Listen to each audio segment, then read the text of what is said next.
Bonjour, nous sommes à Genappe et aujourd'hui Le Villard prend l'air avec Greta Felgman. Alors Greta Felgman est une comédienne, conceptrice du spectacle Wireless People qui sera en tournée dans tout le Brabant wallon en mars-avril 2024. Et nous allons discuter avec elle des réseaux sociaux.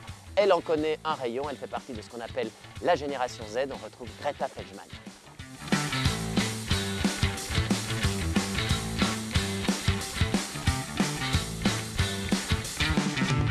Nous sommes à Genappe et Le Villard prend l'air avec Greta Felgman. Bonjour Greta. Bonjour. Alors on est là au pied de l'ancienne sucrerie de Genappe avec derrière une des plus grandes réserves naturelles du Brabant wallon qui fait plus de 90 hectares. Et pour parler de toi un peu, de ton parcours et puis du spectacle que tu as conçu avec Maya Blondeau, Wireless People, hein, qui est une coproduction Rideau et Villard et qui sera jouée ici en Brabant wallon en mars-avril 2024. Là, vous avez déjà répété le spectacle, Oui. donc il est presque prêt, enfin il est tout chaud là. Et là, je voulais un peu discuter avec toi des réseaux sociaux parce que toi, tu as une expérience particulière avec les réseaux sociaux. Tu as été ce qu'on peut appeler addict aux réseaux sociaux dans ton adolescence. Tu as 26 ans. Tu es né en 1997, la même année que la création du premier réseau social, qui s'appelait donc Six Degrees, qu'on a tous oublié. Hein, oui. voilà. Mais en 2004, il y a quand même eu Facebook et cette espèce de révolution numérique où les accès à Internet se sont vraiment multipliés. Toi, tu es né là-dedans. Complètement. Donc toi, tu as connu ça très tôt, en fait. Oui, tout à fait. D'ailleurs, je n'ai pas vraiment de souvenir d'être rentrée en contact avec tout ça. C'était juste là. Ouais. Et Tes parents, oui. ils étaient déjà là-dedans? Oui, ils étaient connectés, mais avec, d'une autre génération aussi, donc avec un autre rapport complètement. Et donc voilà, moi là-dedans, j'ai grandi sans trop... Enfin, j'ai créé une manière de fonctionner avec les réseaux sans m'en rendre compte finalement. C'est ça. Et donc, tu avais un smartphone? Oui. À quel âge?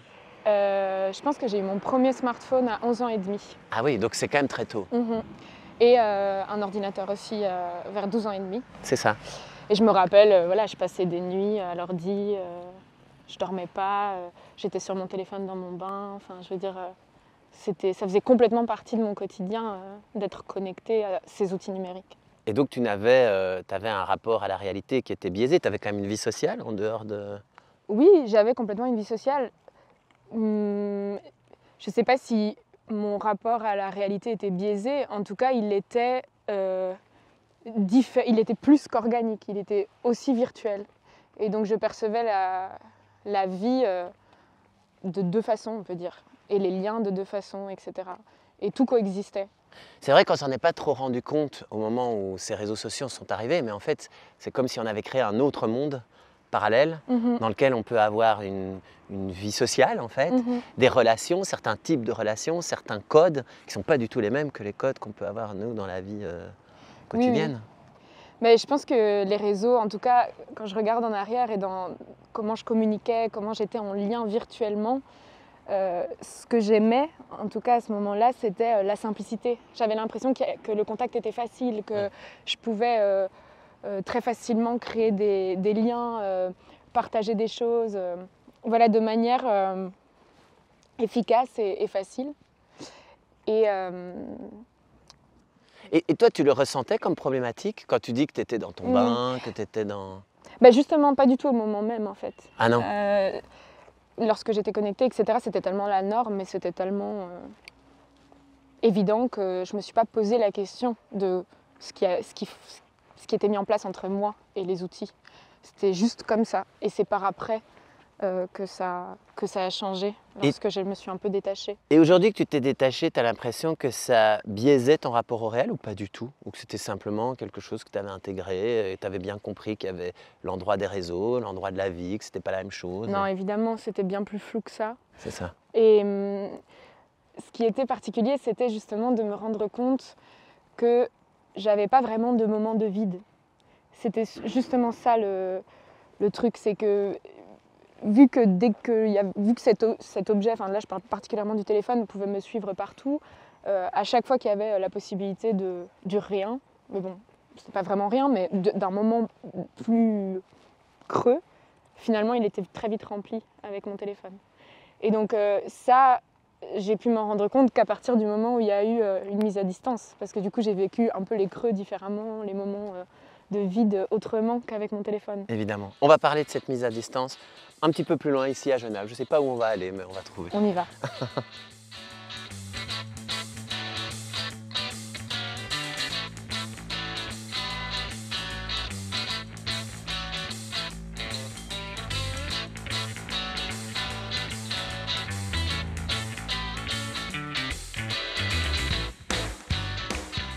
Le Villard prend l'air à Genappe. Nous sommes sur la place de l'église de Genappe avec les préparatifs du marché de Noël et du festival Maboule, organisé par le Toff Théâtre et le Monty. Et nous sommes toujours avec Greta Felgman, qui est comédienne, conceptrice du spectacle Wireless People avec Maya Blondeau, qui sera jouée au Rideau de Bruxelles, mais aussi au Villard, mais dans une formule particulière, donc en tournée partout dans le Brabant wallon, du 20 mars au 26 avril. Et d'ailleurs, il passera ici à Genappe le 12 et le 15 avril. Donc on parle avec Greta des réseaux sociaux. On en était arrivé, tu nous avais un peu raconté comment ça s'était passé, ce premier contact avec les réseaux sociaux, cette plongée là-dedans de manière très addictive. Et puis tu me parlais aussi de la honte que tu pouvais avoir par rapport à ça déjà adolescente, sans doute parce que le regard de toute une partie de la société, peut-être je sais pas, de tes parents, etc., était assez critique sur ce que ça te renvoyait de ce que c'était les réseaux sociaux. Donc c'est ça un peu comme un addict à, je sais pas, à l'alcool, peut avoir honte ou... Ouais. Oui, mais il y avait deux types de honte en fait, parce qu'il y avait la honte déjà de ma propre utilisation vis-à-vis des autres utilisateurs et utilisatrices des réseaux. Pourquoi? Donc, parce qu'elle était différente? Non, c'était plutôt qui envoie le plus, qui a l'air d'avoir la vie plus intéressante. Et donc il y avait tout ce rapport à l'image qui était hyper important. Et donc il y avait beaucoup d'énergie qui allait dans... Trouver la bonne idée. Oui, publier la bonne photo, j'ai etc. publié un truc naze. Oui, puis bien réagir aussi, être présente, actif là-dessus. Et donc la honte, elle pouvait être aussi liée à de la comparaison vis-à-vis des autres. Ouais. Et puis il y a la honte un peu plus dans l'axe par rapport à ce que tu as dit de mes parents, etc. Mais finalement, à cet âge-là, j'ai l'impression que je m'en foutais un peu de ce que mes parents pouvaient penser de moi. J'étais plutôt dans la colère de ne pas pouvoir avoir accès aux outils numériques comme je voulais, quoi. Et là... Donc tes parents te limitaient quand même? Oui, tout à fait. Enfin, en tout cas, ils essayaient. Clairement, ouais. Mais il n'y avait pas vraiment de dialogue qui était ouvert sur ça. C'était juste, mes parents réagissaient de manière autoritaire et sans vraiment se dire « Ok, mais comment tu aimerais utiliser les réseaux? Pourquoi? Quand? » etc. Et tes amis et amis de ta classe, par exemple, ils étaient aussi très actifs sur les réseaux sociaux? C'était quelque chose qui vous rassemblait? Clairement, oui, c'était une convention, une norme installée. Et puis tu as eu 18 ans, tu as terminé tes humanités et tu as décidé de faire du théâtre. D'ailleurs, pourquoi tu as décidé de faire du théâtre? Enfin, je veux dire, c'était concomitant avec ce rapport aux réseaux sociaux? Est-ce que c'était quelque chose de l'ordre de se mettre en scène aussi? Peut-être qu'il y avait un besoin. En tout cas, dans les deux cas, il y a de la gestion de l'image, de soi, etc. C'est sûr qu'il y a pas plein de liens, mais à ce moment-là, vers 18 ans, j'étais dans un moment un peu dépressif, un peu triste, etc. Peut-être qu'il y a un lien là aussi avec les réseaux, j'en sais rien, mais en tout cas, je n'ai pas creusé cette piste-là. Et le théâtre est arrivé un peu de manière imprévue dans ma vie. Et je me rappelle que ça me faisait en tout cas énormément du bien d'avoir des moments, des moments pendant lesquels je me connectais d'une manière très vraie et très organique à l'autre. Ouais. Et j'ai eu envie de continuer dans cette direction. Et donc, tu es rentrée au Conservatoire de Mons. Et là, tu as rencontré plein de nouvelles personnes, de ton âge aussi, ou peut-être un peu plus âgées aussi, qui, elles, n'avaient pas du tout le même rapport au réseau. Oui, j'étais avec d'autres personnes qui avaient environ mon âge. Il y avait un peu de tout, mais peu importe l'âge, finalement, il y avait un peu une nouvelle convention, une nouvelle norme qui était plus distante avec les outils numériques. Oui. Et j'avais l'impression, en tout cas, j'étais dans ma classe à ce moment-là, en 2015, la personne la plus connectée au réseau. Ouais. J'avais l'impression, en tout cas, que... Trop classe. C'est ça. J'étais un peu cool, quoi. C'est Ouais. ça. Et, On va continuer, excuse-moi, je t'interromps. On va continuer à parler de ça ailleurs, ici, à Genappe. Peut-être au Monty, ou peut-être pas tout de suite au Monty. On va encore un peu se balader, enfin, on va voir.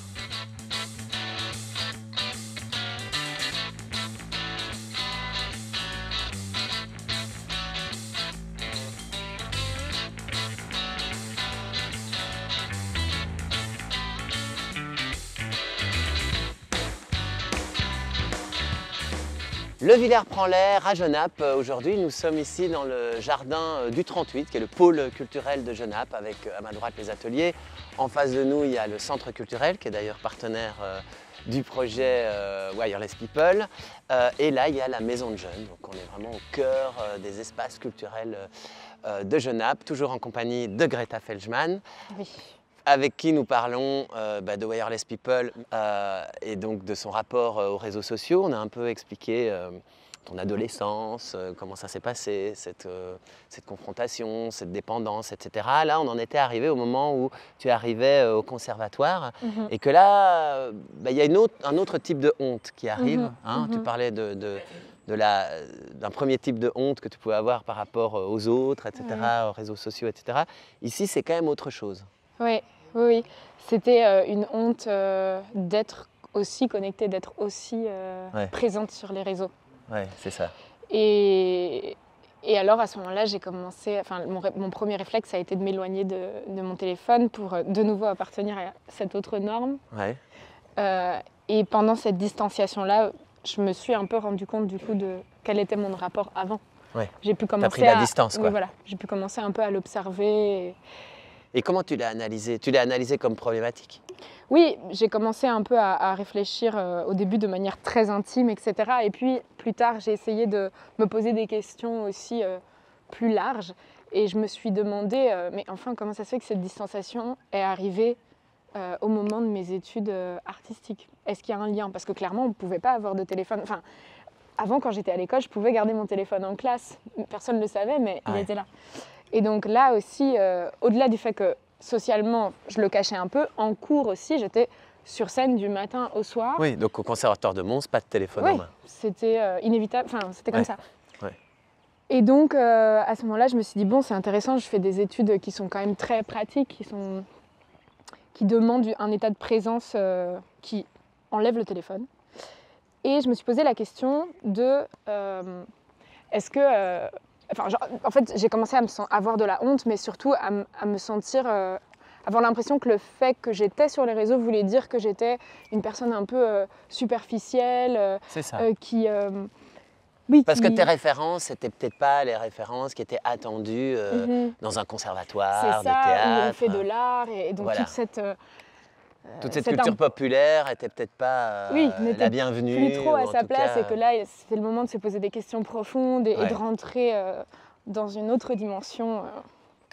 Mais alors, ce qui est marrant, alors là, je fais un petit bond en avant, mais comme ça, on peut en arriver à Wireless People, c'est que quand même très vite, tu as décidé, y compris au sein de l'école, au sein du conservatoire de Mons, de travailler sur ces questions-là. Déjà, sur la question des réseaux sociaux, sur ces codes, sur le numérique, comment les intégrer. C'est quelque chose qui t'est arrivé quand même assez vite. Oui. Oui, en fait, quand j'ai eu un peu la possibilité et l'attente aussi qu'on avait de moi, je devais créer un travail de fin d'études, là, j'ai senti que j'avais envie de réfléchir à ce qui m'était arrivé 3 ans avant, à ce moment-là, et j'ai commencé à me questionner un peu sur la notion de créativité, qu'est-ce que c'est, et sur la notion et sur les réseaux, et qu'est-ce que c'est finalement, comment ça fonctionne, qui les a inventés, quelle place ça avait dans ma vie, quelle place ça a aujourd'hui. Et j'en suis arrivée à écrire de la poésie, aussi du coup questionner qu'est-ce que la poésie. J'en suis arrivée à écrire de la poésie avec les réseaux sociaux et à essayer d'observer un peu les spécificités des réseaux et de les transposer un peu dans l'écriture en faisant beaucoup du copier-coller, et donc aussi en partant du principe que finalement j'étais pas du tout originale et que je volais de la matière. En fait, tu faisais une intelligence artificielle à toi toute seule. Quelque part, on peut dire ça. Tu piquais ce que tu trouvais sur les réseaux et tu le je me l'appropriais en tout cas. Et c'était cette chose-là qui a commencé à m'intéresser de plus en plus, c'était de me dire ah là, je suis en train de vraiment me poser des questions sur comment j'ai envie d'utiliser les réseaux et qu'est-ce que ça me fait et qu'est-ce que j'aime et qu'est-ce que j'aime pas, au lieu d'être juste dans le jugement et dans la culpabilité, c'est-à-dire que ou je suis très très connectée ou je ne le suis pas, et d'essayer de rentrer plus dans un rapport plus complexe qui me semblait plus intéressant que bien, mal et cette culpabilité présente partout, et aussi qui quand même pour ma génération, on a quand même grandi avec un peu le rejet de la technologie et il faut faire attention quoi. Oui, essayer d'avoir un regard plus éclairé, Oui. plus complexe sur les réseaux, ce qui a abouti à Wireless People, Oui. dont on va parler dans quelques minutes, au Monty,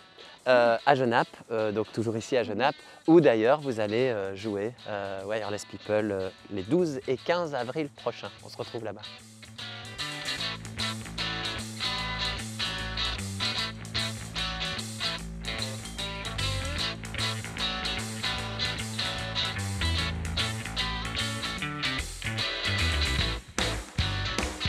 Le Villard prend l'air à Genappe, alors il prend l'air ici à l'intérieur, nous sommes dans le Monty, donc le Monty haut lieu de la marionnette belge ici à Genappe, qui est dirigé par Alain et Méline du Toff Théâtre. Ils doivent traîner ici quelque part. On est en plein festival Maboule ici, qui est vraiment leur grand festival de marionnettes international, et le Monty va accueillir Wireless People qui sera en tournée dans tout le Brabant wallon du 20 mars au 26 avril.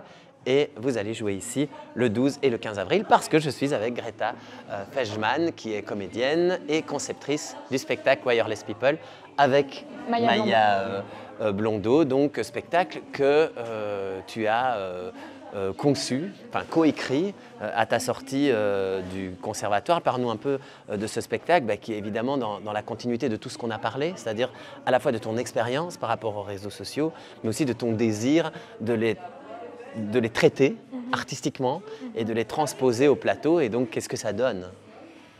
En tout cas, quelle est l'intention? Oui, l'intention, c'est de créer une autre expérience plus organique des réseaux, Ouais. En mettant au centre la sensation. Ouais. Et d'aborder ça aussi. Le format est assez simple finalement, c'est comme un fil d'actualité théâtrale. On passe vraiment d'un truc à l'autre et à chaque fois c'est des tableaux, on appelle ça des poèmes partitions, et donc c'est une manière d'écrire qu'on a mis en place Maya et moi, qui elle est compositrice et moi plus du milieu théâtral, et donc ensemble on a créé de la poésie sonore et avec de la matière qu'on a trouvée 100% sur les réseaux sociaux. Ouais, alors moi qui ne suis pas le grand spécialiste des réseaux sociaux devant l'éternel, j'ai quand même vu une étape de travail Oui. De votre spectacle, et ce qui m'a vraiment impressionné, c'est justement que vous arrivez à rendre sans mettre de la vidéo, parce que ça c'est important, la vidéo elle est omniprésente aujourd'hui. Il y a des sur les surtitres et plateaux. des sous-titres. Voilà, il y a des écritures, Oui. mais donc sans mettre des images vidéo, arriver quand même à rendre cet univers des réseaux sociaux sur un plateau de théâtre avec des codes que vous créez pour ça. Il y a des choses particulières aussi, c'est que par exemple au début vous dites aux gens n'éteignez pas vos téléphones. Pourquoi vous faites ça? C'est pour casser ce code classique de dire il faut éteindre ses téléphones au théâtre. En tout cas, c'est pour permettre de se poser la question, déjà, est-ce que j'ai envie d'éteindre mon téléphone ou pas? Et s'il sonne, comment je gère la présence du téléphone dans un théâtre? Au lieu d'imposer en fait des conventions qui sont souvent des symptômes c'est des extrêmes quoi. C'est où on est connecté, où on n'est pas connecté. Dans la vie t'es connecté, au théâtre, enfin dans les lieux culturels de manière générale, on va dire ok, enlève ton téléphone, décroche de la technologie.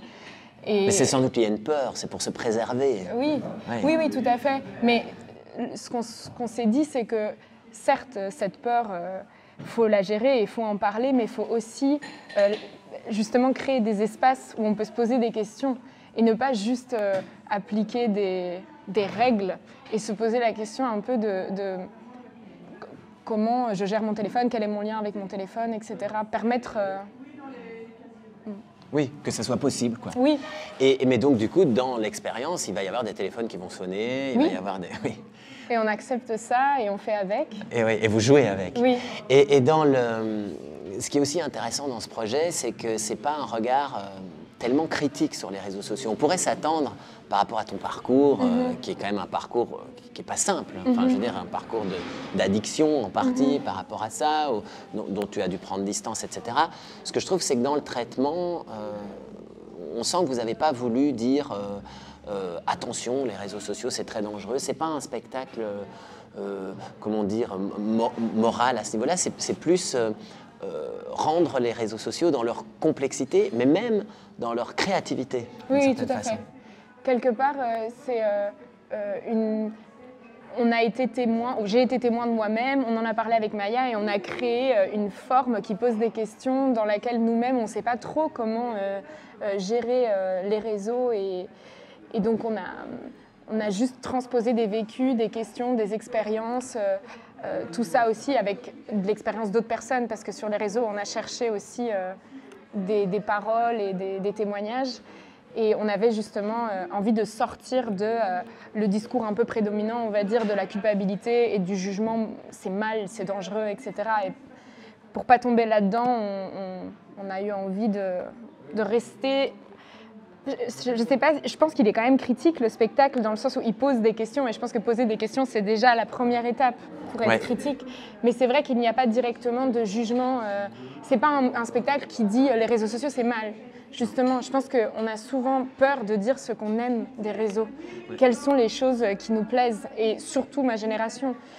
Déjà, on ne laisse pas trop la place à cette génération de, elle, parler à la première personne de son utilisation. Parce que c'est souvent à travers...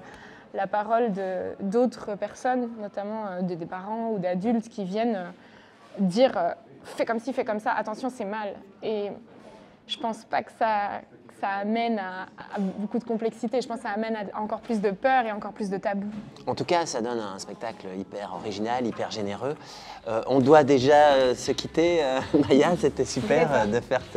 Greta, oui, c'est parce que Maya, donc c'est ta comparse, hein, c'est pour ça que je me trompe.